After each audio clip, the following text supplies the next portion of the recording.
మరణించి తిరిగి లేచాడు. దేవునికి స్తోత్రం. హల్లెలూయా, హల్లెలూయా. మరి ఎలా లేచాడండి? లేచాడు, ఓకే. ఎలా లేచాడు?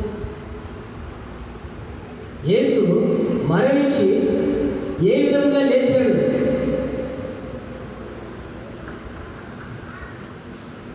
అన్నది మనం తెలుసుకోవాల్సిన విషయం. ఆయన ఏ విధంగా లేచాడు? మరణించాడు, ఓకే రైట్. లేచాడు, ఓకే రైట్. మరి ఆయన ఎలా లేచాడు? మరణాన్ని జయించి ఆయన పునరుద్ధానం ఎలా లేచాడు అని ఒక ప్రశ్న.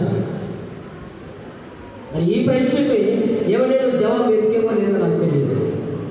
ఒకవేళ ఈ ప్రశ్నకి నీ మనసులో ఈ ప్రశ్నకి జవాబు లేని స్థితిలో ఉన్నామేమో. సమస్తము ఎరిగినటువంటి దేవుడు ఈరోజు ఆయన ఎలా లేచాడో ఆ విషయాన్ని మనకు చెప్పడానికి ప్రభు మాట్లాడుతూ ఉన్నారు.